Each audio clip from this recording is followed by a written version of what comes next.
If you want to play a pirate in 5th edition Dungeons & Dragons, your number one choice of class is probably going to be the swashbuckler rogue. However, for better or for worse, this subclass paints a very particular type of seafaring pirate.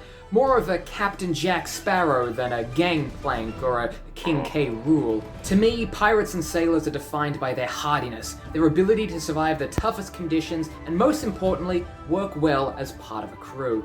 With this in mind, I've created the Marino, a fighter subclass based around sailors, pirates, and all manner of hard-working folk from the coast, seaside, and even beyond into the realms. With this subclass, you're not going to do a boatload of damage, pun intended, but you will be granted abilities that'll help you shrug off some tough blows, as well as help your allies with a variety of bonus actions, which still allow you to get in the fray with your weapons. Right off the bat, at level 3, you get 3 abilities: Born Swimmer, Seafarer's Swagger, and Captain's Call. Born Swimmer provides you with a swimming and climbing speed equal to your walking speed, as well as the ability to survive double the amount of time when you're out of breath, choking, or drowning.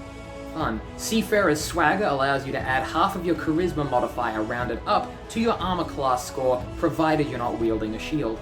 Captain's Call is the primary active ability of the subclass, which allows you to, as a bonus action on your turn, select one allied creature within 60 feet of you who can hear you to receive one of the following benefits. Inspiring Rally allows the creature to gain a number of temporary hit points equal to your Charisma modifier until the start of your next turn. Crew Command allows the creature to add your Charisma modifier on the next ability check they perform until the start of your next turn. And my personal favorite, Haul It, allows the creature to use their reaction immediately to move up to half of their movement speed. These bonus actions allow you to help out members of your crew while still allowing you to get in the middle of the melee with a sword, scimitar, or whatever martial or simple weapon you want to be wielding. Starting at level 7, you gain the passive ability Sea Legs, which means that when you are subjected to an effect that would either move you, knock you prone, or both, you can use your reaction to do neither. The second level 7 ability you get, Wind in Your Sails, essentially improves your second wind feature, allowing you to add your Charisma modifier to the amount of hit points you earn, as well as being able to use the feature twice between rests.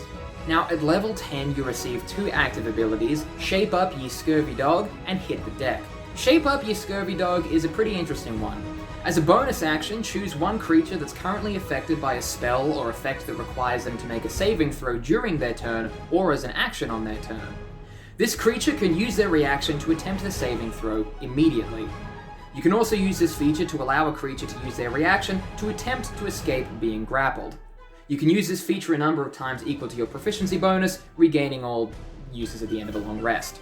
Essentially, this allows you to help one of your allies potentially avoid being subjected to a magical effect during their turn that they might otherwise would have been. For example, you can help them get out of the effects of the spell Restraining Strike, or you can try and help them shrug off the effects of the Confusion spell so that they're not actively affected by it on their turn. Plus, considering it's a bonus action, using the feature doesn't stop you from getting in the melee with the sword, weapon, or whatever the fuck you're using, I don't know.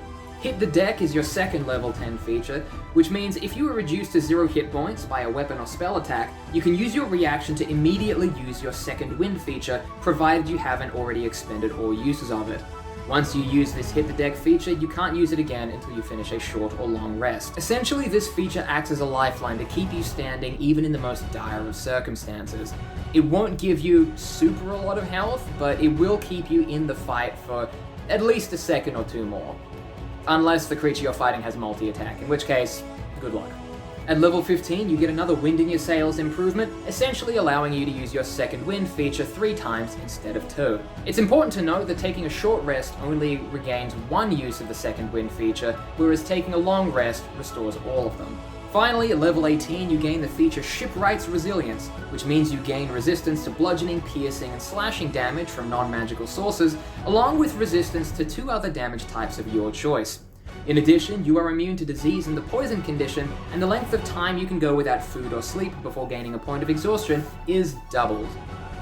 There's a lot of long, sleepless nights on those boats. The defining features of pirates and sailors is not the funny feathered hats or the parrots on shoulders, it's their ability to work as part of a crew, helping their allies through the long, hard slogs at sea, whilst building the resilience to help themselves do the same. That doesn't, of course, mean that the hats and parrots aren't important, but that's probably more of a conversation between you and your DM than the mechanics and rules of the game. If you like the sound of this subclass, you can download the full PDF on artofthecat.itch.io. Or you can just send this to your DM and maybe pause it a whole bunch. I don't know how visible everything's going to be, so yeah, just out of the cat.io.